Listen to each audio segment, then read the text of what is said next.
Okay. Good morning, everybody, and welcome to the Committee of Conference for HB 119, which is relative to homestead food operation licensure and making provisions for the sale of meat from uninspected bison, elk, or red deer. And so I'd like to open up this committee conference with discussion of how the bill was amended by the Senate. It was originally a bill which took out language from RSA 143-A:5, Section 7, which took out the maximum annual gross sales of $35,000 from the homestead food operations RSA. And the Senate then added language having to do with the slaughter of elk and red deer and bison. And when it came to the House, we looked at that and had some issues with the language that was added. So hence we had a non-concur and requested committee conference. Representative Bixby had worked with one of the senators, Senator Innes, to develop some language that was more acceptable to the House position.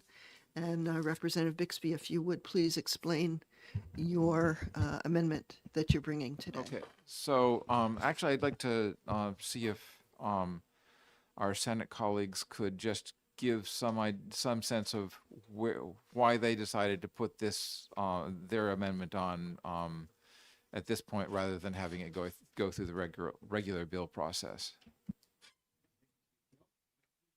All right. Well, good morning, and thanks for having us. It's good to be back in my old committee room.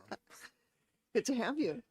Always good to be back. So this language was brought into us, and in reviewing it, this has been something that we've all been looking at for many years, doing these types of things, and it seemed like it was the language worked, and it was a good fit, and we had agreement from all of the stakeholders that they were in general okay with this. I know there were a few concerns from Health and Human Services, but they were things that we were able to address. And so we decided it was a good time to put this on and bring it forward. So that is why it's in the bill you see today. Okay, so when it came over to us, we checked in with the state vet, and he said that he had some concerns about the lack of testing for CWD, brucellosis, tuberculosis, and a couple of others that I don't remember which they are right now, but and that so that he was hesitant to say, yeah, this is great, and at the same time, we recognize that the elk and deer farmers have been looking for some way to do humane slaughter on the farm, as opposed to taking the essentially wild animals to a slaughterhouse, which is highly stressful. It's not good for the animals. It's not good for the meat. So we thought that there should be some way to make this work in the short run, but in the long run, we want to make sure that the state vet's concerns about disease surveillance are sufficiently met. So Judy and I got on, had a good discussion with Senator Innes, and who I believe brought the language originally. That's correct. And we came up with this amendment. And the basic idea, there are three key parts to this amendment. One is to make sure that the bill itself includes language that indicates that the red deer and elk are properly enclosed, are propagated only from within existing herds, and they're not brought in from there are none brought in from out of state, and also that if there are atypical deaths, that those on any of those farms, that those animals get tested for CWD, so that if there is CWD coming into the state somehow, which it could through wild herds, that we get an early warning sign of that, so that it doesn't get into the food supply. The other thing is that we want to come back and do a proper study of how this should be done in the long term. So we set a 2-year sunset. The sunset would happen July 1st, 2025. And that should give us plenty of time to get a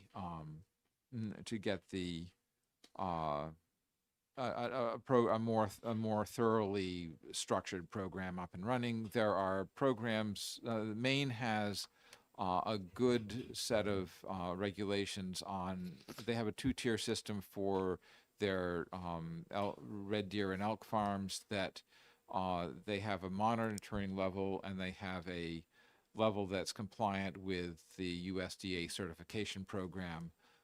So we could look at how they have theirs structured and possibly use that as a model.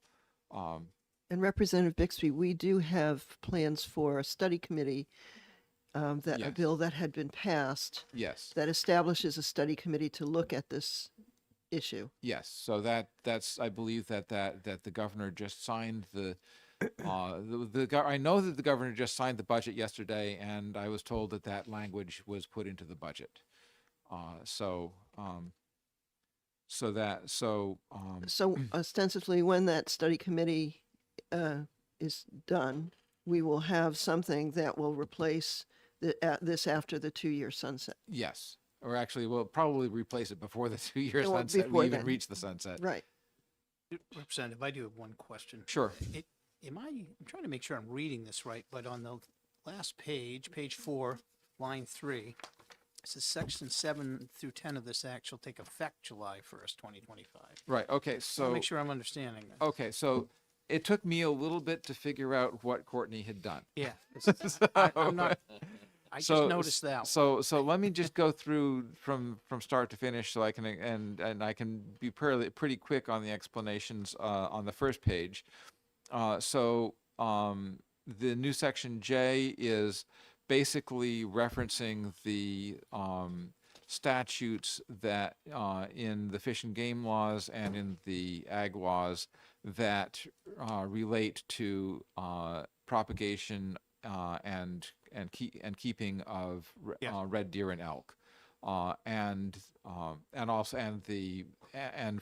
43624, there is a rule that says that in order to import deer from cervids from out of state, both the sending and receiving state need to be compliant with the federal program for certification, and New Hampshire is not. So basically, that basically bans the import of out of state deer until unless we at some point are part of that program.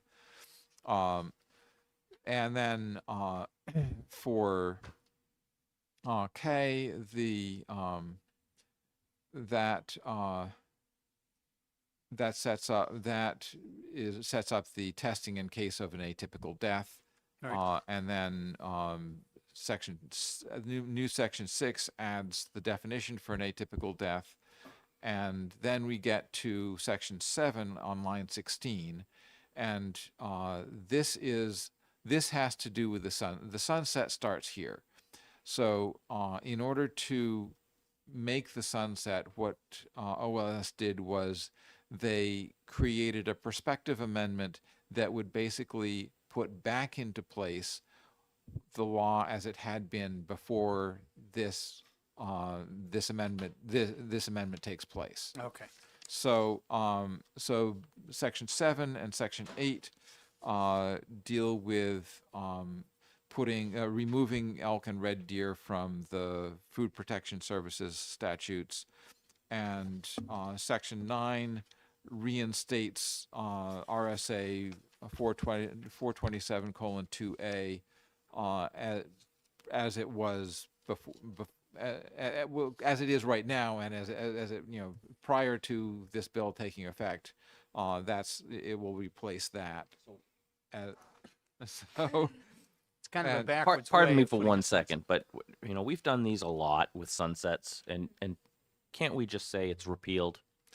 It's a lot simpler to just say that this entire change is repealed, not overwrite the change with a new bill that goes back to the old bill. That just seems convoluted to me. So this is the way that OLS chose to do it. I did not suggest this is the way to do it, but they deemed that this was the way to do it, and they are more.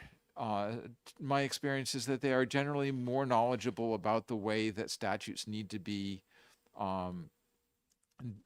changed than I am, and it not only went through the drafting attorney Courtney Eschbach, but also was reviewed by in their review process, and they deemed that this was the right way to do it. I'm going to trust them on it, and it looks like it will do the job.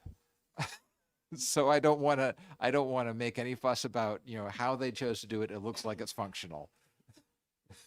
May I? Thank you, Madam Chair. So a couple of things. I understand the intent of where we're going, and I would like to see us get to a place where I do have a few hesitations, I would say, just in general about we want to make sure that New Hampshire stays free of CWD, and as I understand it right now, we don't have that. Correct. But it exists elsewhere in our bordering communities. So I just want to make sure that we are not opening the door for that, and it is not necessarily something you can tell exists by looking at an animal. Just a quick correction: we do not have any neighboring states with CWD either. The closest state that is actively monitoring because of a outbreak years ago is New York. Nothing bordering us has got CWD or has had any cases. Thanks for the correction, Representative.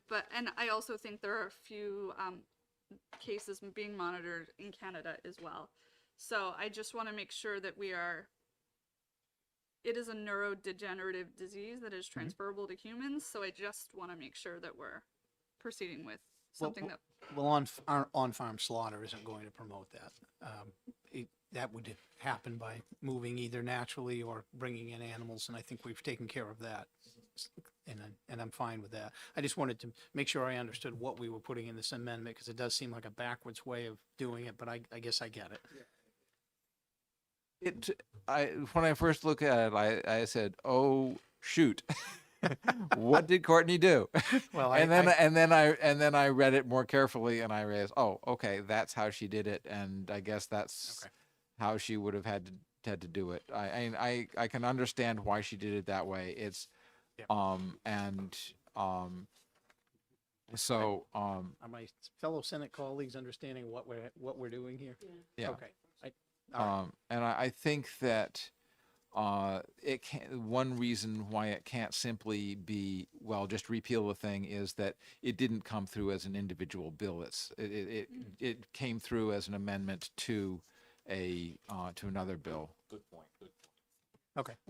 And and so if the whole bill got repealed, then we'd lose the getting rid of the cap on the homestead foods. So Can we have 10 seconds here? Sure. sure.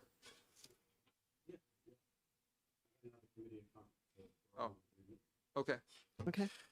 So I guess we individually have to vote as to whether we accept the amendment, and I think the House side and the Senate side each vote. So yeah. yeah, separately. So I move we vote. I move we accept the amendment.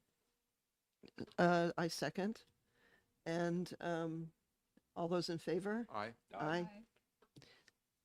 I'll move the amendment. And seconded by- 2194H. All in favor? Aye. Aye. Any opposed? Seeing none. Okay, Right. so we've adopted this amendment to this bill, and are we now all in agreement for this committee conference to concur with HB 119 as amended? Yes. Yes? We accede to the Yes. House with the Okay, We accede to the House position with the amendment. okay. I Thank you. guess we are adjourned then. Thank you. Thank you. All right. All right. Well, it wasn't 4 minutes.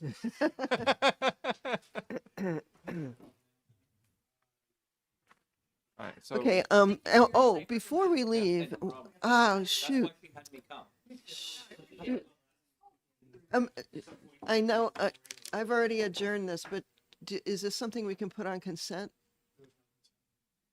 is, There is no consensus. We just have to go sign the report in the clerk's office when it. Okay, so, and please keep an eye on your email to see when they will have it ready to have your signature. That's-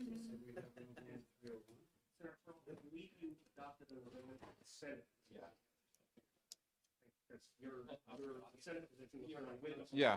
Yes. Yes, that's correct. So the House accedes to the Senate with amendment.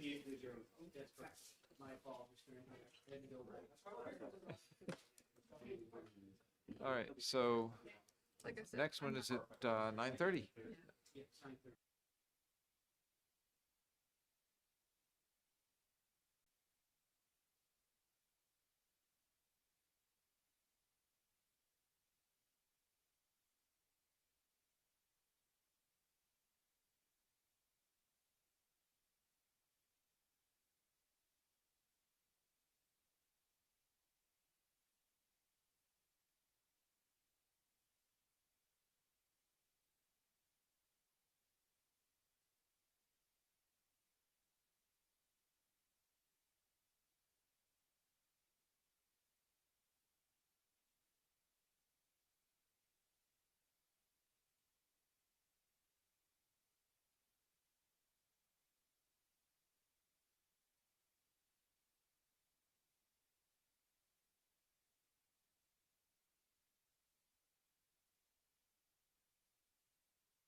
Say it's 10 times speed.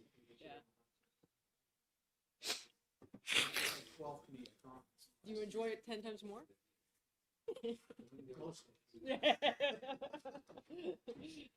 Susan, I thought I was bad with 5 today. You had 12 the last. I had 5 today, I had 5 Tuesday. 2 yesterday. Although this year it seems like there's less COCs than I've seen in the past. Yeah. Like it's a total. What you do most of the time, Oh, really?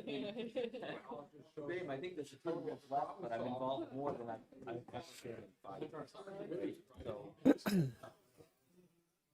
Mainly as chair of fishing game. I've told them in the past, I really don't have anything come through my committee, but they want to be expertise in fishing game beyond that COC. Cool.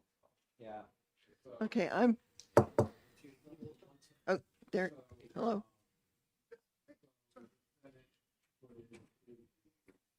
Oh. Good work for today.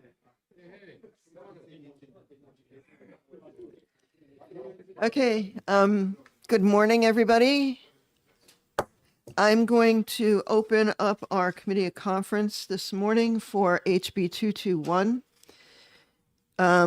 This is relative to the acquisition of agricultural land development rights, relative to advanced deposit account wagering, and relative to the use of game cameras. HB 221 originally went to the Senate with language that clarified the statutes for land acquisition and development rights in conservation land, making a change to RSA 432:22. And the Senate added in amendments to include property owners' rights with regard to defining and regulating game camera use on private property for purposes of taking fur-bearing animals, which was language in SB 14, the House-approved language, and also added in language from SB 190, advanced deposit wagering on parimutuel betting on horse racing, and authorizing the Lottery Commission to adopt rules governing the license and regulation of such wagers. When it came to the House, we decided to non-concur based on some of the additions that the Senate had made. And so we are here today to iron that out. And one of the sticking points was particularly the advanced deposit wagering language, which was retained, SB 190 was retained in the Ways and Means Committee in the House. And I don't know if Representative Sanborn, if you'd like to speak to that for a moment. Thank you, Madam Chair. Yes, I'm here representing the unanimous bipartisan position of the Ways and Means House Committee to retain Senate Bill 190. We have no problem with the other two bills that are attached to House Bill 221, but we would like to continue to work on Senate Bill 190 in House Ways and Means, and we plan to do so this fall. So we'd very much like to see this unattached to this Christmas tree and allowed to be worked on its own. Okay, I have brought an amendment to that end, 2023-2188H, which strips out that language from SB 190 from the bill that came to us from the Senate, and would like Senate to make comment on that. Would you be amenable to adopting this amendment, which removes the advanced wagering deposit language? Well, we do like Christmas. And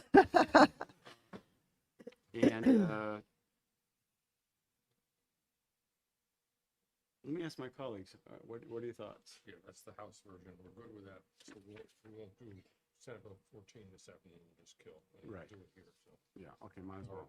Howard's the man. So we're obviously here to represent the Senate position, and we had added the two amendments, the game camera language and the advanced deposit wagering. The, certainly the Senate position is we'd like to keep that in there, but we understand that it's a point of contention with the House, and we certainly value the underlying bill and the original 221, and we certainly value the game camera language that was the addition. I don't know where my colleagues are. I mean, I guess we can consider if, do we need to caucus, or are you all, I'm good. you're all okay with that? We're all good. Well, we will accept the amendment.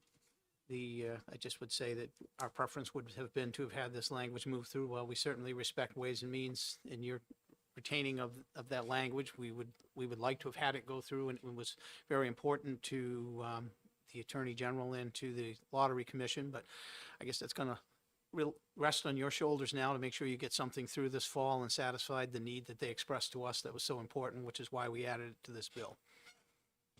Absolutely. We didn't hear that it was urgent actually in our committee, and I checked with all of our members on that.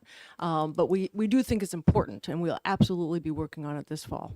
Thank you. We appreciate that commitment. Representative Bixby? Yeah, I'd just like to note that the Senate made a small change to the underlying bill 221, which was to add one member to the Oversight Committee or Commission, and that is something that we are entirely fine with.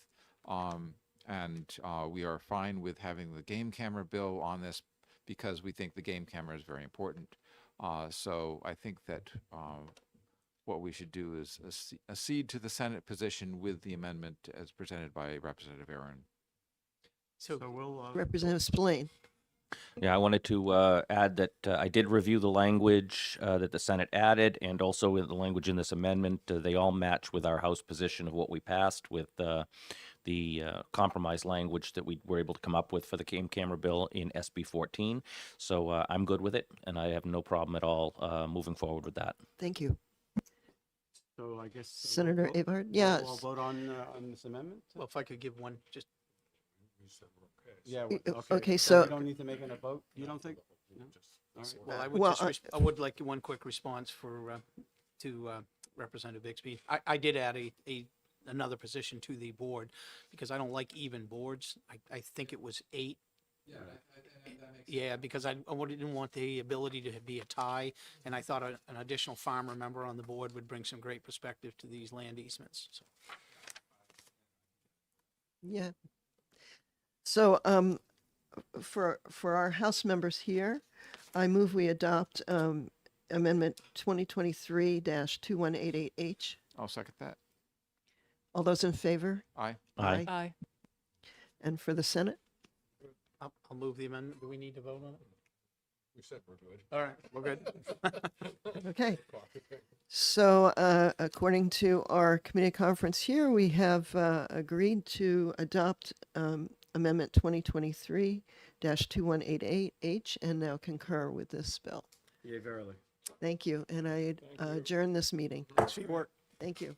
Good job, Judy, can we everybody. throw that on consent too? Oh, we will throw that on consent. in the That sounds House. good. Thank you. I don't think you can consent on this, can you? I got a text from the clerk. He said that In the yes, we House you can. can. On the House side, we can do consent. Yeah, yeah. Thank you. Have a great day. Will you let us know when we can sign it? Yeah, I'll go down to OLS now, and OLS will let everybody know when the committee report is available to be signed.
ish. I will now open the committee of conference on HB 442. The House and Senate being unable to agree on the versions of the bill, we are now going to have some discussion over how we can come to an agreement between the two bodies and push something forward so that we can actually take action relatively soon, especially given that one of the findings that was in the Senate version is that it's an issue that needs to be addressed very quickly. I am going to lay out some of the issues that I found with the Senate version, which allowed us to non-concur. That being that I like what the Senate did. We understand the diving for lobsters part is out. That's not an issue. We'll address that another day. But as far as the cleanup goes, allocating the funding is good. I think there needs to be more guardrails around how that funding is used to make sure it's used appropriately. One of the things that we would not want to see is just the money spent to send some lobstermen out in their boats, dragging the hooks to try to come up and tell us that they didn't find anything. We want to make sure there's a good faith effort to actually retrieve the traps that we know are out there, and that the money is being spent to the ends of removing this junk from the waters. I'm going to now. Plus, the other thing was that it doesn't start till 2024 with any kind of cleanup. We didn't even say in the beginning of 2024 in the bill. It just says 3 times in 2024 and 3 times in 2025. And if one of the findings is that there's an immediate need to address the issue, waiting till sometime in 2024, which could be a year from now, is not really addressing the issue according to the finding. So I'm going to now turn over discussion to Representative Hill, who has drafted some ideas that he would like to see that would tighten some of that up. It doesn't remove anything that the Senate's done. It just adds to it. And then we can have discussions based on that. All right, just FYI, I might have to skip out because I'm in another committee conference and we're adjourned until 3:35 and I'm 1 minute over. So I'm all ears. Thanks, and thanks for taking the time to have this discussion with the House. The House bill passed 271 to 100, I think, or something, somewhere in those range. What we wanted to do was take and hopefully come to an agreement here on some of the things that were of most interest by the House members, which was the cleanup. That's what resulted in the 271 votes. I actually think that may have been the bill that was the most bipartisan vote that we took all year, quite frankly, aside from the unanimous votes of the budget and so on. So what I put together is some draft language. It had OLS put it together. A couple of things I still find that are problematic. One is that it says it amends the bill by replacing all after the enacting clause with the following. That was not the intention, and that was not what was conveyed. The goal was to keep the Senate version in place. However, to address the immediacy of the problem, which is that we currently have and are continuing to add to the amount of contamination in terms of derelict fishing gear in our coastal waters. The goal, and subsequently to the, or in addition to that, and primarily the concern of the diving community anyway, is that there are animals dying continuously from that derelict fishing gear. We have pictures here of divers that took a 30-minute dive and found 2 traps with animals, live animals in them. And I'm sure the Senate is aware that this is an ongoing problem. This is a worldwide problem. It seems to be a worldwide problem everywhere except New Hampshire for some reason. So we're hoping that the Senate is able to agree that there is urgency to this problem. There were two. What we've done in this draft amendment is basically begin the process now, not take at face value the idea of the instructions by the Senate to Fish and Game to create a process, to create some kind of a program on the hope that will be something that will work next year. Mr. Chair.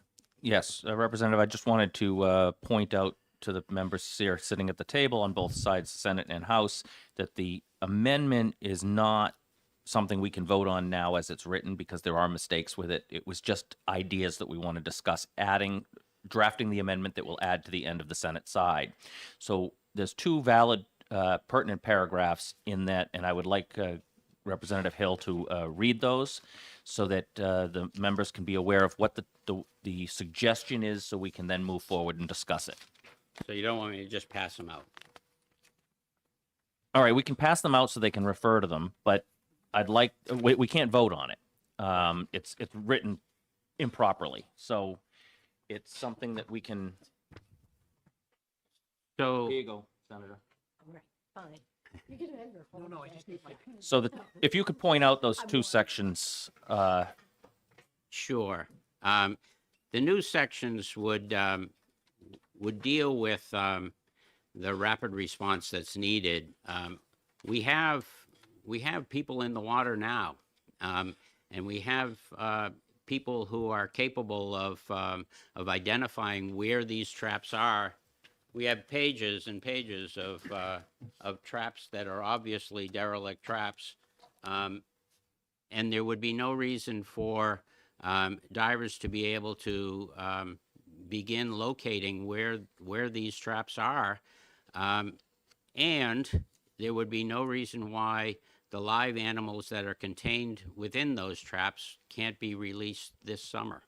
So Representative, just Yep. for our reference, we're looking really specifically at section 2, beginning on line 15, and continuing through section 3 on page 2, all the way over to line 3 on page 3. So it'd be basically sections 2 and 3.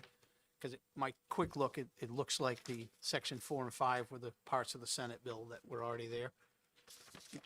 4 and 5, So it looks like it begins on line 15, page 1, section 2, new section. that's where the new okay. language starts. yep.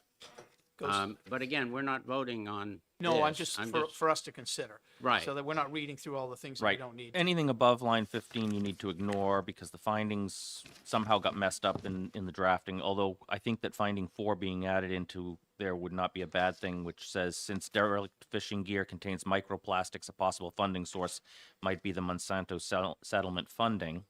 That's just a direction of a heads up as to where some of the funding might come from.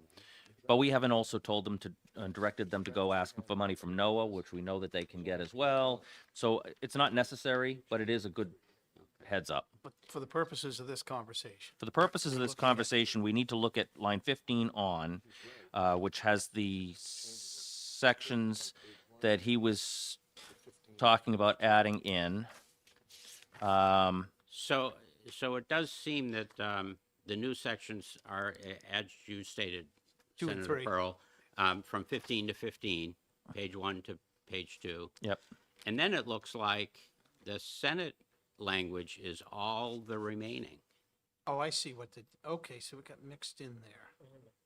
Okay, I Yeah, see it. so there's nothing that, to my knowledge, there was nothing that was taken out of the Senate language. No, but something additional was added to finding 3, Roman numeral 3, which wasn't there and somehow appeared there, which isn't, Well- it isn't a finding, so it doesn't belong there. Regardless. It's a that- direction. So that should not be there either. So from the Senate, finding 3 said a useful component of the cleanup effort is in addition of stakeholders to assist in the addition of stakeholders to assist in the removal of derelict fishing gear. Period. And that's Somehow this fine. other bit got added on saying stakeholders assisting with the cleanup of derelict fishing gear are thereby authorized to physically touch. That's a direction. Yeah, That's not yeah, a finding, and it doesn't belong in there. That sentence should be. That whole thing somehow crept into a finding when it didn't belong there. But that's fine. The Yes, Senate I will version of the recognize- findings is fine. Recognize you, Senator. Go for it. Thank you.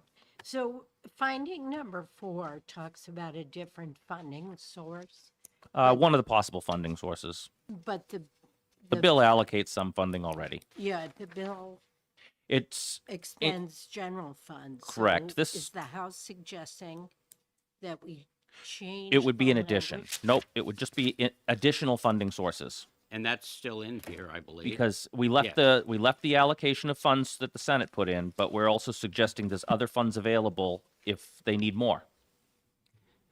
And in fact, here's even an article on another funding source, which is the NOAA Marine Debris Program, which Maine received 143,139 because they applied for it. And we have not yet applied for any of that NOAA money, but it's being dispersed to all kinds of states. Even Mexico. Even we gave some to Mexico from NOAA. $500,000. To clean up their derelict fishing gear and such. So we have other funding sources that could double or triple the amount of money that they have to work with to get the problem solved. And so we're just throwing out, if we seed it with the 100,000, you have other sources you can go get money from as well. Let's go get it done.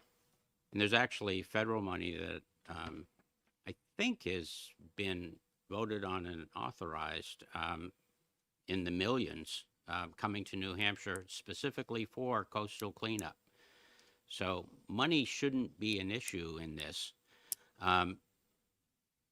The problem that I have as a House member is that we're waiting and hoping that a process will take place that could have taken place all the way from 1971 when we have current RSAs that allow this to already exist and haven't.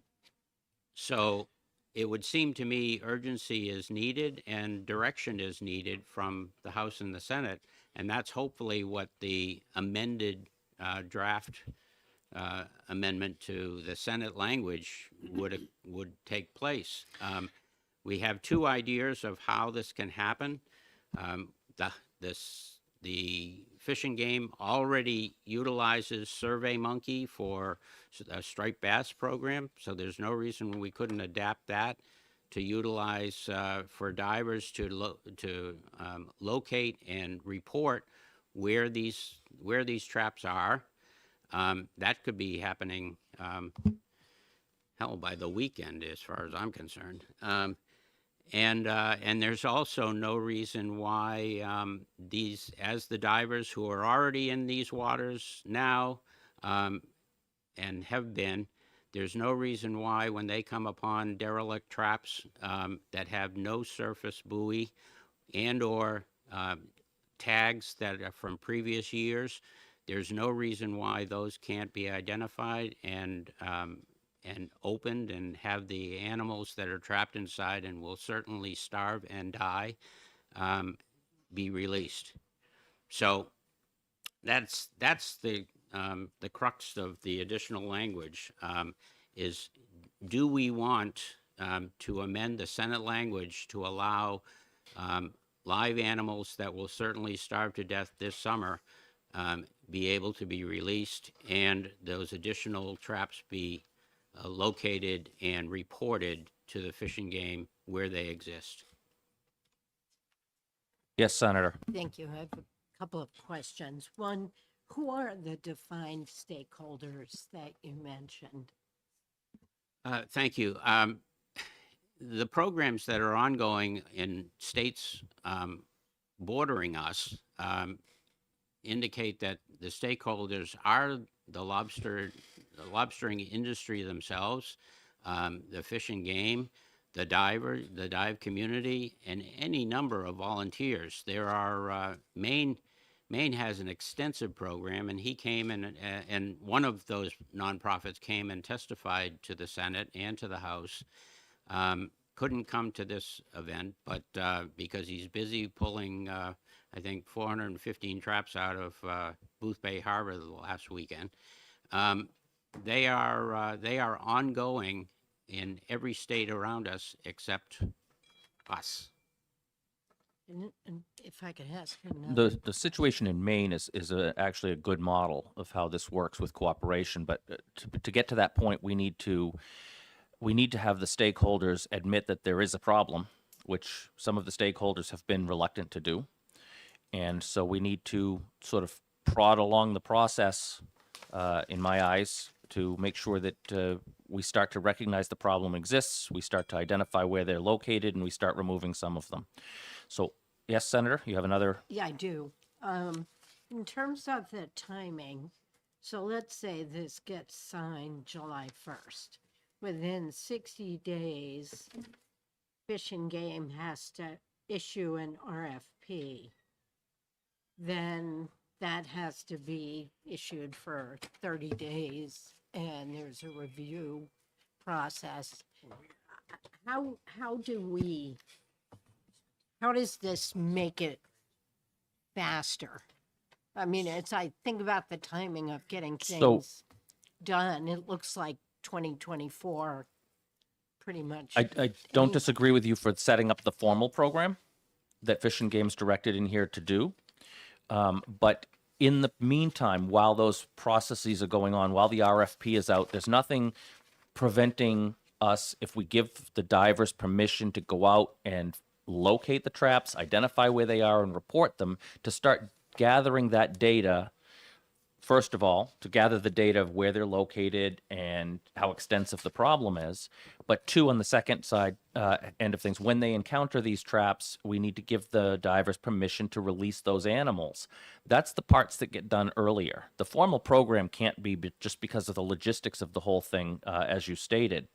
But the free portion of having the volunteer divers providing this information shouldn't be held up until the program's formal. We should be having those gathering that data now. Where are the traps located? All the ones we know about, get them mapped out. It'll help with the crafting of the formal program, I think. So is that starting on line 29 of page 1, where the divers can right away start? Yes. Yep. Floating a marker to the top to show where the trap is located when they encounter one. Mr. And, Chair. if I could just ask one other question. The Maine program, my understanding is it's a pilot program. Has Maine issued any data on what the results of that program? We have data to this point. I believe Representative Hill, you've got that data, right? You know some of what they did. I'll let you speak to that. Thank you. Thank you. All we're talking about is one organization at this point, which was Oceans Wide. Oceans one? Oceans Wide, WIDE. They are operating out of Booth Bay Harbor and I think Damariscotta, I think.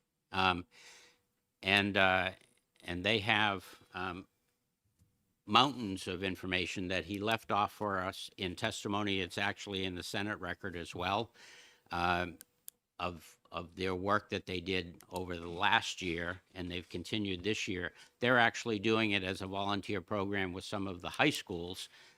They're getting students certified for scuba.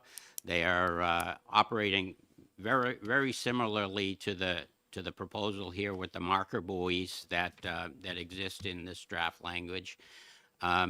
They have reported to us that 2/3 of the traps that they bring up have live animals in them, and the ones that don't have live animals in them have remnants of animals in them. So that's where some of the actual data is coming from. They are reporting that they have work just inside Booth Bay Harbor for the rest of their career if they didn't expand. And they're coming up with numbers that are roughly what the National Oceanic and, Oceanic Atmospheric and Association or Administration says. and of roughly the 10% number, and that's where that comes of 10% of the traps that are. Do you remember what they said they pulled out of Booth Bay Harbor last summer? I think it was in the close to 500,000 traps, was it not? Yeah, I can't swear to that. It was in my testimony, but Yeah, I that's can't one of remember the that- numbers, but we do have those numbers. They are in the record in the Senate. They are in the record in the House from the committee as well. Mr. Chair, Yes, Senator. we need about a 10-minute break. Okay. We need to go have a discussion. And That's- I got another committee conference at 11, Sure. sorry. We're all jammed pretty tight, but we need about a 10-minute recess. We can take a 10-minute All right. recess and come back at, I call it 11:05. 11:05. It's Senate time, so we'll be close to that. That's fine. That's fine. Thanks. That's always the joke. Yep. All right, give us about 10. Sure. Thank you. Stand in recess until 11:05.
All right, we are back in committee of conference.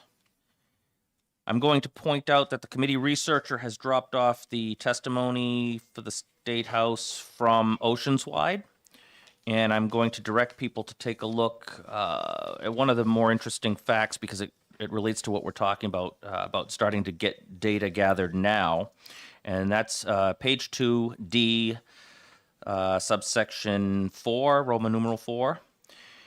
Item 1, survey. The initial survey found 850 traps in 18 days. That was an initial survey just in the Booth Bay Harbor area.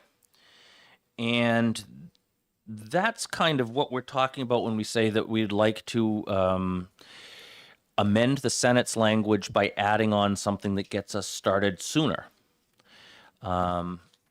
We would like, I think that using our free volunteer resources of the divers to start collecting that data doesn't cost us anything and doesn't need to wait for the formal program. So I want to summarize some of the discussion that we've been having so far because I was talking with Representative Pear here, and there is a way to summarize this. We would like to amend the Senate's bill to allow us to get started earlier with the collecting of data and the freeing of trapped animals when and if that is found by a diver in a trap that is otherwise irretrievable so that the animal doesn't die. That's it. And however we find a way to come to that agreement, we would be appreciative if we can get there. So we had a discussion when we were out. None of us are comfortable at this point in adding in, allowing scuba divers to go in and touch the traps that are under there right now. We're all struggling with that one a bit. And that was one of the things that I wanted to discuss with Captain Eastman about the current law. And it would be contradictory, and he'll have to tell you which one it is because I don't remember, but it would be contradictory to current law to allow them to touch the traps that are there and release the animals. I understand exactly what you're saying. I get it, unless it's done under a program. And that's how we'd have to do it. That's why we agree that it's imperative to get this program moving as quickly as possible. One of the thought that we had is, and I understand your concern about there not being any guardrails, that we weren't very specific about how they had to do it, just that it had to get done. So the thought that we had from the Senate side, I guess what we'd propose is if you take and require a report to be done, or them come back to us and tell us how they're going to do this by September 30th. That gives them essentially, I mean, it's just supposed to take effect July 1st. I don't know if it's going to get signed by July 1st or not, but it's going to get signed in July. It's going to give them, all the rest of July, August, and September to come back and say, this is how we're going to do this. This is how we're going to implement what the legislature and the governor is directing us to do. And that gives us some guardrails on how we do this, and we'd require them to report back to, the respective committees. I guess it would be Energy and Fish and Game on both sides of the aisle. So we did draft up some language if you'd like us to read it to you and tell you what it says. I would love that. I think that this is satisfying part of the problem that I had, and giving us some accountability. I'm going to defer to Senator Rosenwald Okay. since we both scratched down, but Well, I I think was Chris is wearing welcome. his jacket ahead of Did your handwriting improve or get worse wearing the jacket? Not with my jacket, it won't improve. no. So essentially would be adding to the Senate version a Roman 4 of section 2. And it would say, the executive director shall submit a report to the chairpersons of the House and Senate committees with jurisdiction over the derelict fishing gear cleanup by September 30th, 2023. The report shall include, but not be limited to, a strategic plan for implementing the derelict fishing gear cleanup program, including projected timing, costs, and additional funding sources. Committee? A couple of quick comments. That deadline, where is that in relation to our if there's something in that report we don't like and we think that there needs to be additional legislation filed, what is our deadline for filing that legislation for next term? We have November from our side, but I don't know what the Senate No, does. they have no deadline. They can do whatever Well, they I want. think it's going to be I think ours is September, honestly. September, Yeah, I thought it but was sign September. off of That's- final language is November 30th. And certainly a Looks like so. placeholder bill could be filed if we fear there may be concerns. You We- see my point? Yes, I that do. there- Good to that have the I If totally there's agree. something that comes in with their proposal or their suggestion, and And we're also pretty easily available to file a late bill That's right. on our That's side. what We always approve. well, late that's what I mean. filings. It's So, I mean, it's I more think on the the- House side. I that think we the have ability is difficulty. there if there's something in the report we really felt compelled that needed to be compelled by legislation.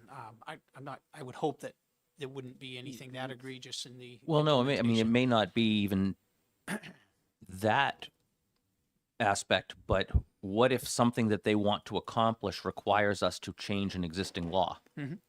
If they want to do something to implement the plan, Yes. that would be the best way to do it, and it requires us amending an RSA, we need to be able to take that action. And we certainly would have the ability to do that, but with a late file bill, if not in the normal filing bill on the Senate side, we'd definitely be able to do that. We are always very gracious about granting that to any member that applies. Thank you. Secondarily, Yeah. the other concern I have is that this has all been possible to do by, we're giving Fish and Game Executive Director until September 30th. They've had the ability since 1971 to be able to do this. So I'm not really sure that I have great confidence in You could. great confidence in the outcome.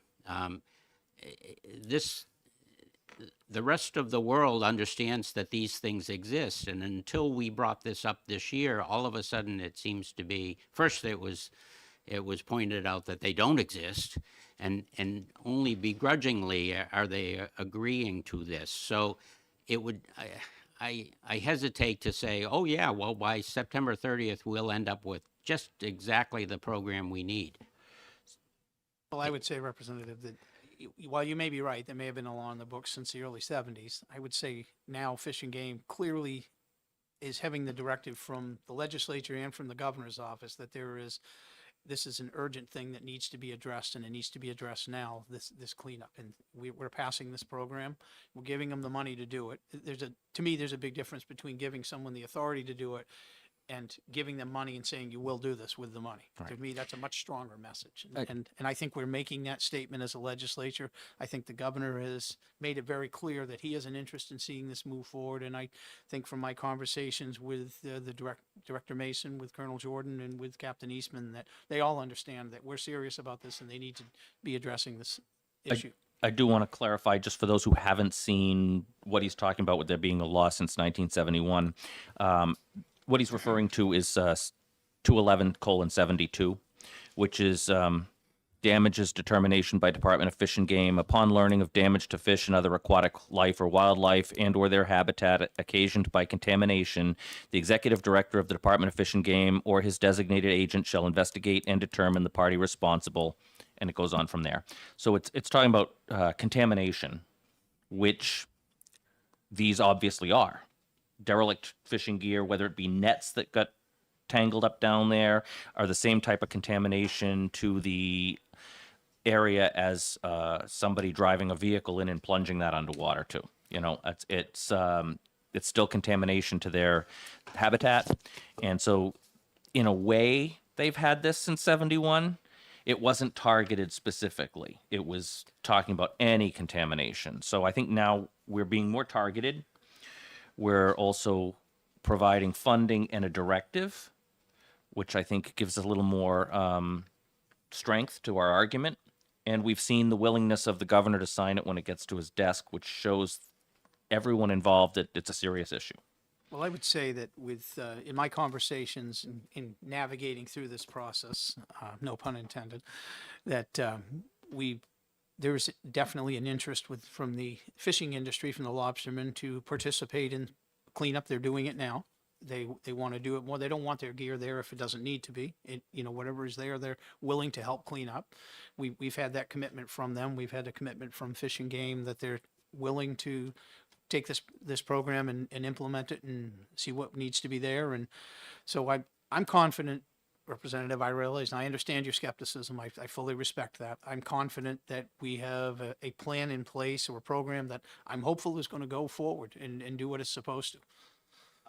I like what you've done with the draft language. I have a suggestion of something else that I think maybe we want to consider putting in there, because it was successful in Indonesia when I was talking with the group from Indonesia. It's also been one of the successful parts about the cleanup that they're doing in Maine with this is preventing future dumping of gear that's no longer wanted by making sure that part of this funding is used to create and sustain a recycling program for the fishing gear, so that we can have 2 or more central points that any fisherman, lobsterman, or what have you can dump off their unwanted gear, and know that it's going to be taken care of and recycled, so that there's no issue with maybe a landfill that's rejecting taking lobster traps, and somebody decides to drive out in a boat and dump stuff with no longer having identifying marks on it.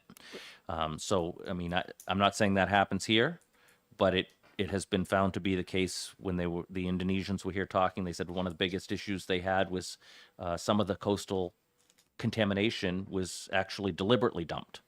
And they've had none of that happening since they've instituted the recycling program. So I think that's a component we should also look at, is preventing future purposeful dumping of anything by giving that program a kickstart as well. Yes, Representative. Yes, thank you. I have a question. Is there any reason that informal marking and releasing of fish can't be done by dive groups and clubs, sort of a semi-organized? Maybe we don't want, Representative Splain and myself to decide we're going scuba diving next weekend and we'll go check for traps. But if your dive shop wanted to organize a group of people that would go out and look for traps and release animals, for the fish and lobsters and crabs and everything else that are in these traps. It's literally live free or die. It would be nice to be able to do something as quickly as possible now that we're really aware of it. But putting together a formal program is certainly going to take time. Would the chair entertain letting Captain Eastman answer that question? I would, if you'd like to come up to the microphone, Captain. And the only reason I ask is because there's specific RSAs that prohibit it, and I want him to answer. There are, and we've heard about those quite a lot. But yeah, nobody but the owner of the trap is allowed to touch it. So go for it. RSA 21131 was adopted in 1975, and it says that no one except the owner or a conservation officer can go into that trap, remove traps, haul traps, anything of that nature. The wording actually is molest, which is a terrible way to put it, but we see it throughout the Fish and Game statutes for all kinds of things. We're used to it in our committee anyway. Representative? Yeah, thank you, Mr. Chair, and I'm glad you're up, Captain Eastman, because I did have a question on the similar line. It's unusual. I did come in here already acceding to the Senate position. Usually I'm here to defend a House position, and all we're trying to do is a couple of changes to speed things up. I'm hearing that you had a conversation with Captain Eastman earlier, saying that the no-way deal is the ability, referring back to that statute, for divers to touch or mark derelict traps. And so my question is, these are the derelict traps. Why can they not touch or mark? What is the opposition to them touching and marking a derelict trap or an unretrievable trap? My only guess is that it's assumed that our citizens are criminals, and if we let them touch the derelict ones, now they're going to start opening the doors of the ones that are still connected to a buoy. I mean, I'm for understanding, what is the fear?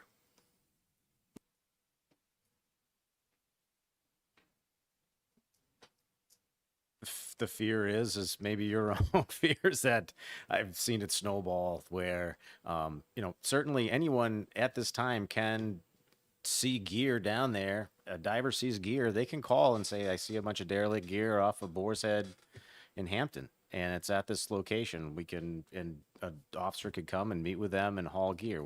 I was the lieutenant on the Seacoast for 6.5 years, and we hauled gear that had gone derelict during the winter months in a storm, and that had a buoy attached to it, and was not free floating, and it's not the greatest thing to do in the world, I can tell you, because it's usually all twisted up and it's pretty nasty.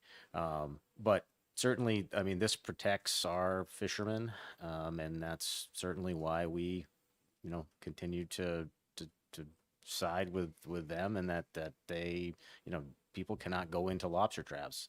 I had a case one time where some gear in a freak October storm pushed gear up onto Hampton Beach, and there were people on the beach going into the lobster traps and stealing lobsters out of the traps and then running back to their cars with them. And we were called and had to come down and take lobsters and charge them for this. So they rolled up on the beach. Everything was there and rolled up onto the beach, which isn't uncommon, and that's why you have your lobster gear pickup at this time. So, Thank you. also, if I may, there was a program when I was on the Seacoast that was called Fishing for Energy. It was Schnitzer steel, and we had dumpsters at the Yankee Co-op, also one at the Portsmouth Co-op that was available for fishermen to put this gear in there, and it was hauled away every couple of months. So just so that you know. I remember the name of that program. Do you know if it's still running? It is. Is it? It is. I know that it's been a couple months since I've been down to the Yankee, but there was a dumpster there. Let me clarify. It is still available. It is through through NOAA. They have the Fishing for Energy, and they have the grant programs. I have no idea if New Hampshire is participating in it or applying for any of those grants, but the Fishing for Energy program still exists with NOAA. Yeah. And they are giving out money to every other state but ours, or at least many. We were a part of that program for my time on the Seacoast, and I left in 2019. I've certainly still seen it there, so I know that they do pick it up. It is available But to. there's only one location at the moment, right? We moved it around. It was at the Portsmouth Co-op and then at the Yankee. We had some issues where if you didn't, in some areas, if you left it, it would become a dumpster for everybody. Everything else. Yeah. So that became problematic, but it was at the Yankee, and that's open all the time for them and available to dump at that location.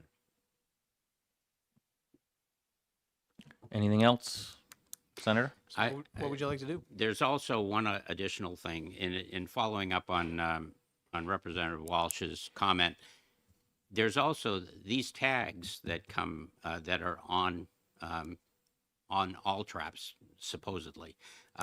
They are color coded, so there would actually be no reason why a diver couldn't come across if there was any question whether this was an active trap or not. If the tag was not the valid trap color, it would be easy to determine for the diver that that's been there for a year. Why we would not release those starving animals in those traps is just beyond me. I'm not sure what we do about that. I agree with you. I'm not sure we can get to that end point here today with the people that are representing the Senate and the House, because it's a question that is going to be one that needs a lot more discussion with a lot of members who are not present, just to make sure that we come to a consensus. It was in the House position. It was in the House position, but so I'm sure that on the House side we could probably pass it, but I would hate for us to go through all this work and come up with an idea that was going to start working, and before we can even get a report filed from Fish and Game in September, have the thing killed in the Senate floor because of an overreach here. So I think it's a valid idea. I do. I just don't know enough about it. I know we had some conversation in that other meeting that we had about that. And I guess I would maybe encourage Captain Eastman to perhaps deliver to the higher ranks, and perhaps that could be part of this program, is something looking at that and understanding if that can be implemented into the cleanup program, that there's a way that could occur. So just a thought that I And- would send you away with. And can I ask you to clarify, those colors change yearly?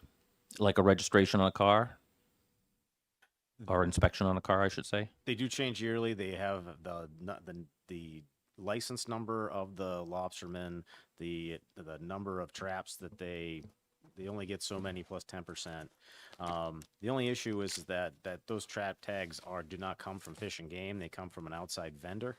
There are times when those outside vendors have issues. I know the vendor has had issues in years past where they were unable to get those trap tags, those new trap tags for months to some of those because So they are allowed to continue fishing with the older tag until, exactly with a waiver from Fish and Game. but if it's blue and you didn't have blue since 2020, that's obviously a derelict trap. If you've got one down there with, a color that's 2, 3, 4, 5 years old, that one is obviously not one that's currently being fished. Outside of the color, it would have the year of the. Okay. Oh yeah, there's the picture there.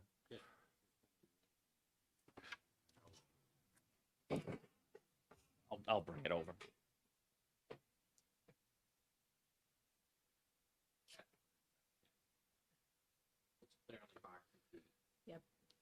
With the owner and the owner's telephone number and the color.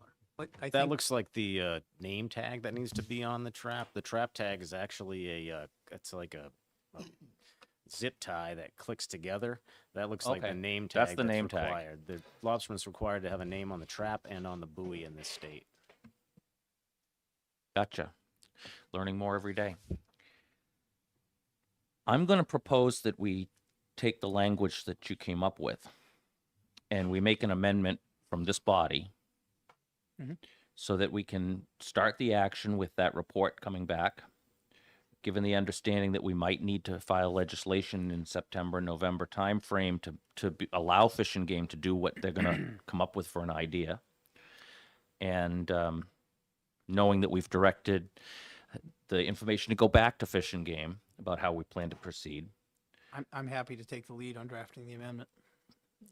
I would appreciate that very much, and you can add me as a co-sponsor on that one with you. So essentially how you're agreeing to accede to the Senate position with the amended language. That is what I'm going to suggest, and I'm going to have to take a feeling from the body here. Do you want a quick caucus with them? Do you think we need one, or are you? All right, we might as well. Okay.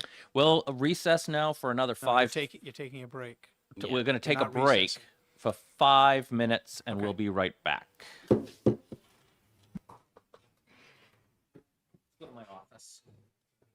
Go there and back in 5 minutes. Yes. Right down the hall, the door's down.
Your patience, we are back.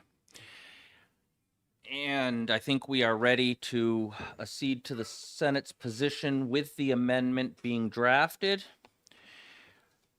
With the knowledge that sadly we aren't going to be able to save the animals that are trapped during the summer this year, it strikes me as ironic that we can break a window of a car to let a dog out when it's dying, but that trap washed up on the beach, you can't let the lobster out. Not saying steal it and put it in my car, but even somebody would be prohibited from letting the lobster out and putting it back in the water, rather they'd have to slowly watch it bake to death in the sun until somebody came along to deal with it that owned the trap. It's kind of a situation that we need to come to a better grip on in the future, but at this point it's obvious that something needs to be done, and if we don't accede to the Senate's position with this amendment, demanding action from the Fish and Game Department with a plan by September 30th, that we aren't going to get anything done because it'll just die and we'll get no steps forward. So with that, I will move that we accede to the Senate's position, and with the amendment being drafted, and we'll give you the lead on that drafting, Senator Pearl. We'll take care of that. And Have it I'm done. going to ask for a vote of my committee here. I'll ask you each in turn, I guess. Tom? Yeah. I'll reluctantly accede as Sadly, amended. that the Senate. Sadly, also, as I stated earlier in the question I asked earlier, I just still do not comprehend the current law and the inability, as you said, well put, that these animals will just have to die, whether they're underwater with a detached rope or balled up on the beach baking in the sun, makes no sense to me. But I also agree with you that it seems like we have a solid impasse. So to try to get something done before the filing period for next year, I will join you. Thank you. All right. Representative Hill? Like to see the headlines. And you will accede? I will see. And Representative Pear? If that's the best we can do, that's the best we can do. I will accede. Thank you. We will get the amendment drafted, and then it will be prepared for sign off in the clerk's office. And we're going to need a blurb from our side. Okay. All right. Thank you all. Thank you. Have a good rest of your day.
Hey, everybody, good afternoon. It is 2 o'clock. We're going to open up the Committee of Conference hearing on HB 75 as currently amended by 1552 relative to the election of Stratford County Commissioners. I'd like to open up the floor to any comments. Let's start with Senator Gray. Since I'm the one who did the amendment that originally, just for background, we got 3 bills from the House. I was very concerned that I wasn't going to get a budget from the House, so I consolidated those 3 bills into one bill, which left 75, and I think it was 87, if I'm correct, Senator Susie, that would be disposed of if we didn't need them for the budget. I was asked by a constituent because there is a bill that originated in the House to start using districts in Stratford County, which would make it consistent with the other 9 counties to do that. So I took the bill that was in the House, put it on an amendment, had a public hearing on it, and that's how we are here today. During that process, I did several different arrangements based on comments that I heard, made them available to various people in the county, including the county administrator, who is the one who talked to me most about this, including a map that had the county commissioners in separate districts from where they live right now. The map that was originally in the House bill had 2 of the commissioners in the same district because the wards that they lived in, the ward in Dover, Ward 2, and Rollinsford abut each other. So again, I looked at it for the constituents, told them if they could get some support, that I would change the layout that was on the map that I was presenting at the hearing, and even afterward. I got no response back from that, so I went with the map that was in the House bill, and that's what has been passed. Again, from comments that I've received via one of the lobbyists, I again went and did the map that would put the county commissioners in separate districts. It has a couple of detractors. It has us down to one point where the ward in Dover, I think it is, in whichever town it is, butting up against each other in just one point, but that is still legal. But it has a very good deviation of 5.5% from the highest positive to the highest negative, which is a good deviation when you're looking at making the populations equal, especially in the maps that I've done. So that's where we are today. Right now, the thing in front of us is the bill as the House did it. We passed that in the Senate. It went back to you. I am certainly willing, if one of the Democrats on the committees would like to present the other map that I've done, I'm certainly willing to have that presented. Copies are available for all of the people here on the Committee of Conference. And we'll continue with the discussions. Very good, Senator. And just for the clarification of everybody at the table, Senator Gray is talking about Amendment 2023-2211S. That is not what is currently up for discussion, but as Senator Gray mentioned, if there's somebody, a Democrat, who would like to put forward that amendment, we'd be open to hearing that.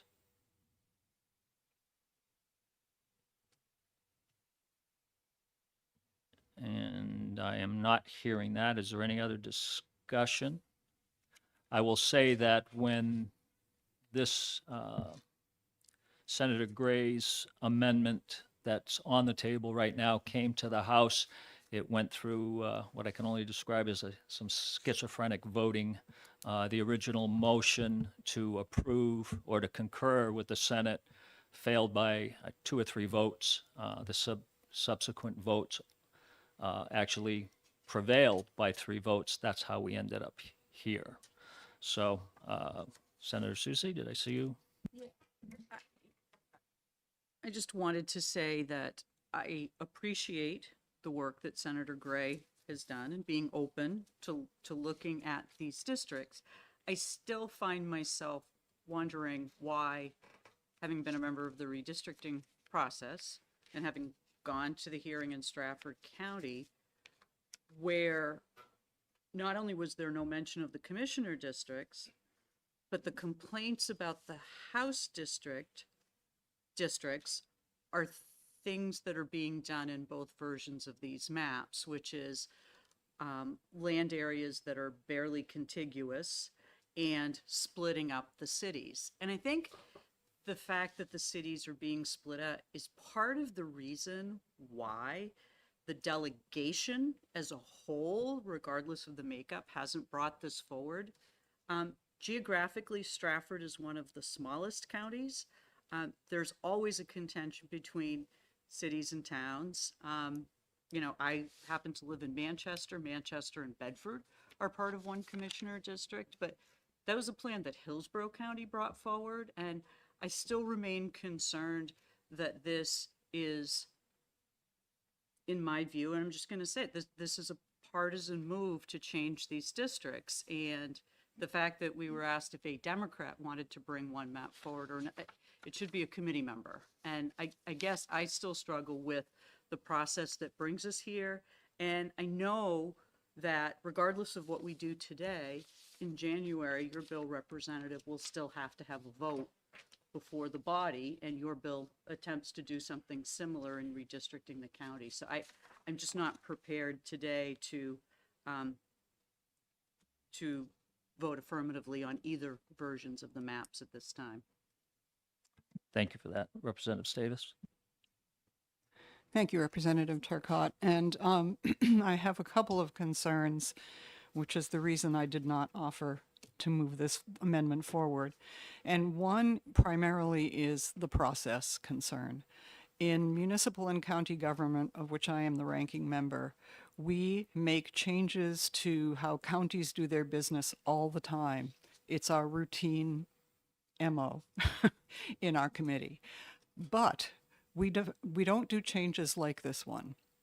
We usually hear from multiple representatives who have been approached by 10 or 20 constituents from both sides of the aisle, all sides of the aisle, who want to have commissioners elected at large. They want them elected by district. They want this, they want that. And we then have a hearing and we hear from all sides. We didn't have that with HB 270, and that is why we voted to retain it in the House. So I'm still kind of stuck on thinking about House Bill 270 and the fact that it was retained and then all of a sudden appeared almost exactly in identical format in a Senate bill. I would like our committee to continue to work on this bill, to continue to consult with all stakeholders in this issue and arrive at a well-informed decision later this year.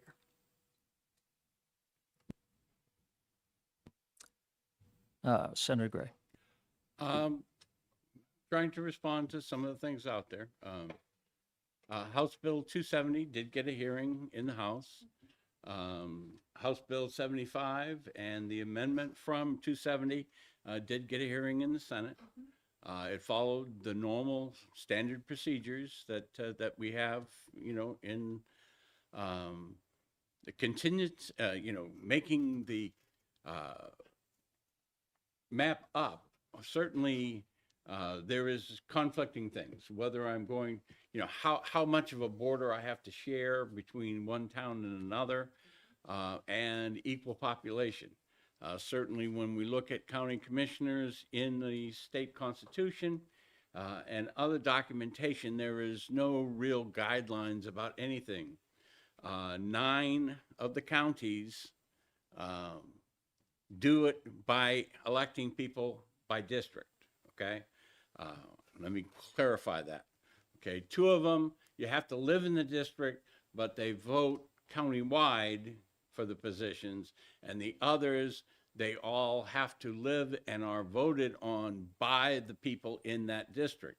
Stratford County is the only one that didn't. I have lived in Stratford County, or it's been my residence because the time I was in the service, and I have kept my residence in New Hampshire since 1964. Okay, I have never known anything other than county commissioners being elected, you know, by countywide.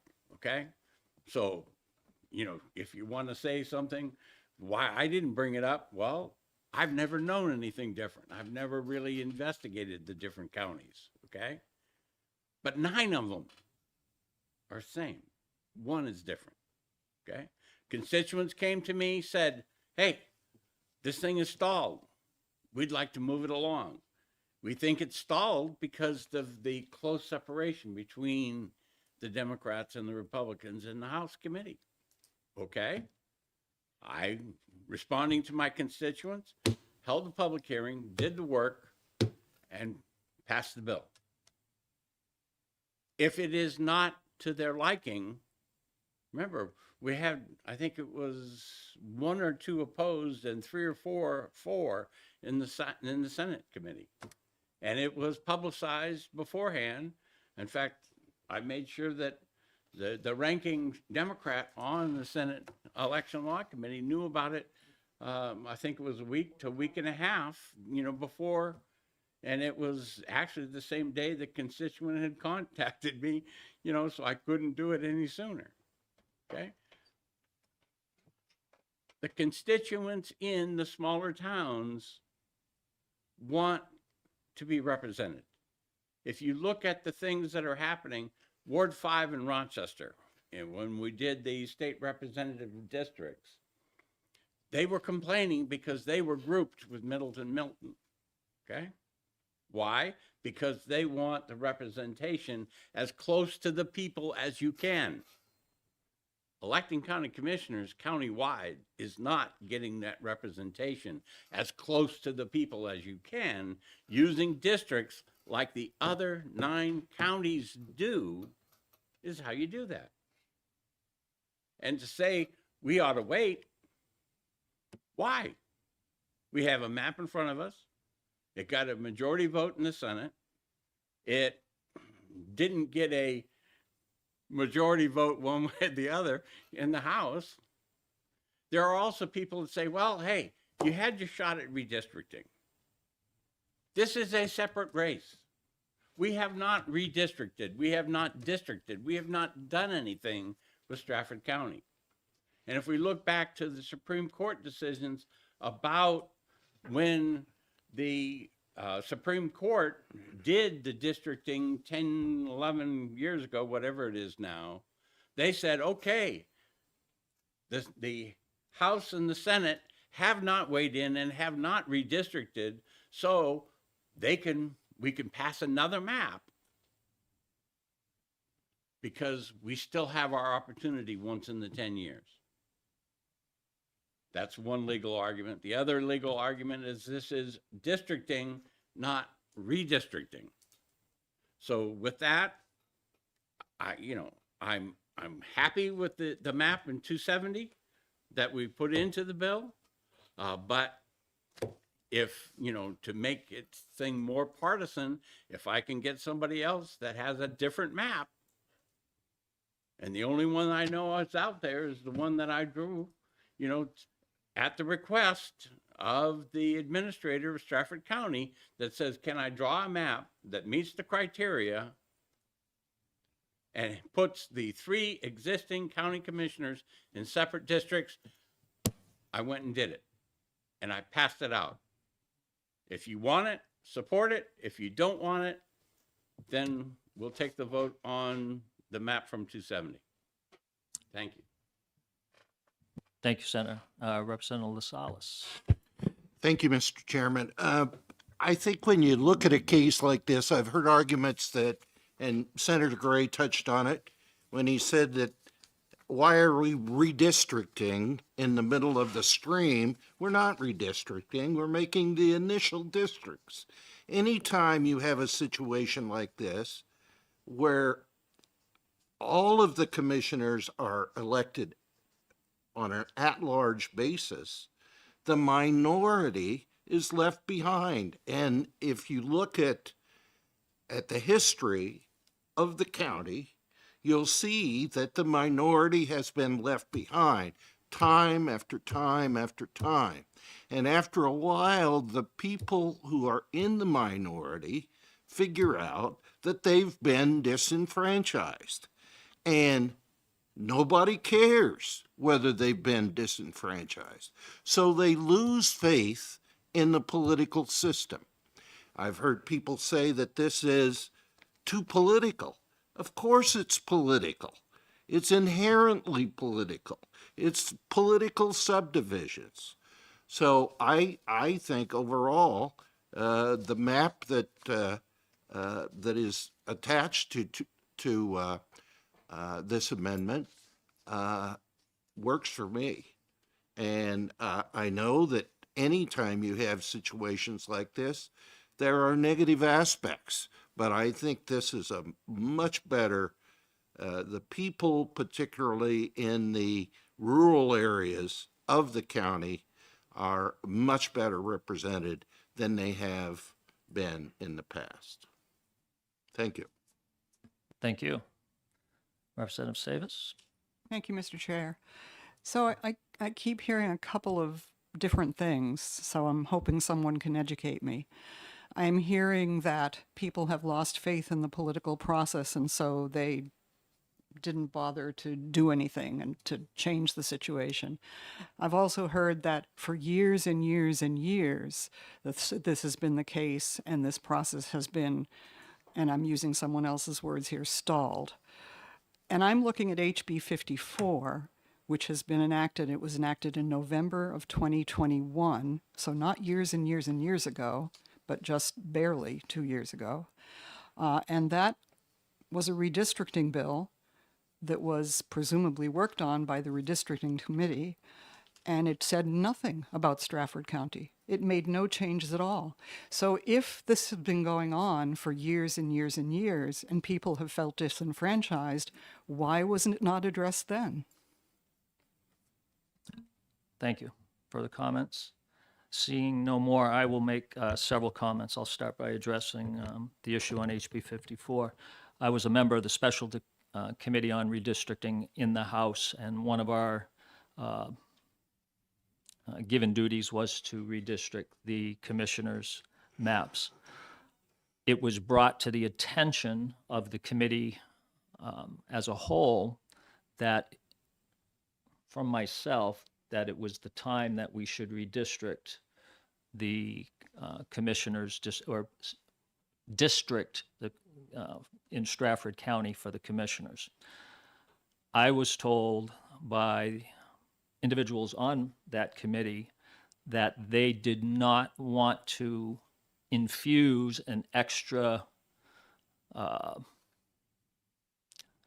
something that would muddy the waters during the commissioners' redistricting. That's why it wasn't done. I've made that comment dozens of times now. I've made it on the House floor. I've made that comment in several newspapers. That's the reason why it wasn't done, for no other reason. I brought it to the attention of the committee. The committee as a whole said, it's too much. We've got too much to do. Our data's almost 6 to 8 months behind. We don't have time. We're not going to put that into the mix. That's the answer to that. I heard a comment about combining wards with towns. You cannot district Stratford County with all cities intact. It's impossible because of the deviation requirements. It cannot be done. You will require ward to be combined with the town. And that's not unusual in the commissioner maps. That happens throughout the state, especially when when you're talking about the state representative maps. You go through those I'm very, very, very familiar with. You go through and you'll find in almost every county, or at least half of the counties, you will see where wards are combined with towns for the specific reason you have to meet deviation requirements, which have been, for the most part, a 10% deviation in all the U.S. Supreme Court cases.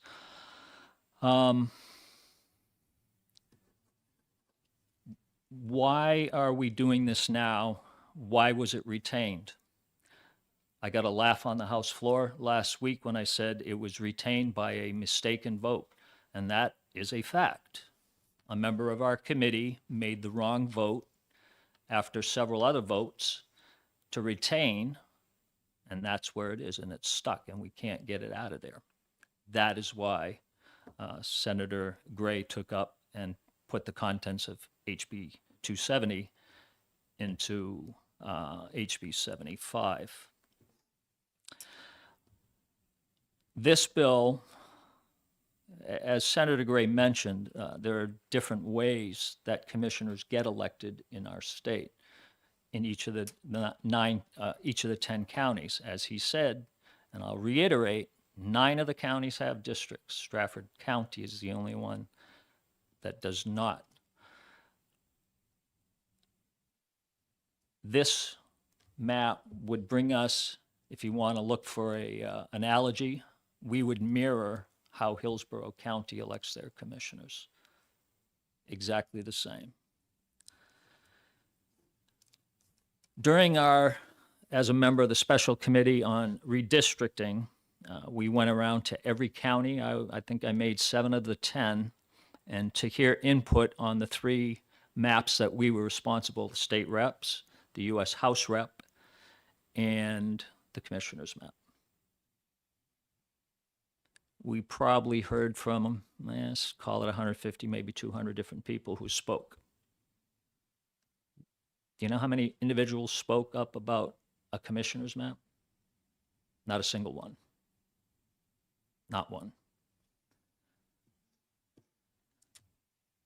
Last thing I will say is, by default, I hear the word, those very unfamiliar with redistricting and the process and everything that goes into the redistricting process, they like to look at a map and, oh, it's gerrymandered. Oh, the process is gerrymandered.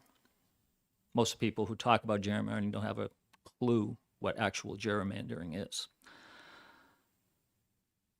I think I could make a very, very strong argument that right now, as Stratford County has been for the last 40 years, is gerrymandered by default, just by who gets elected constantly. So with that, once again, I'll open it up. If anybody wishes to make an amendment or introduce an amendment, I'll accept that. If we don't, we'll proceed on from here. And not seeing anybody. So I understand we got to take a House vote and a Senate vote. Yep, I'll pull the senators if you're ready. Go ahead, Senator. All those in favor of the Senate version of the map, say aye. Aye. All those opposed? It's 2-1. Thank you, Senator. All those in favor of the House, members of the House who are in favor of the existing HB 75 as amended by 1552, say aye. Aye. All those opposed say no. Or thank you.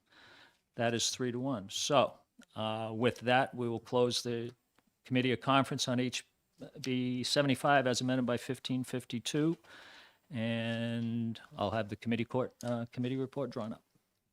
Thank you.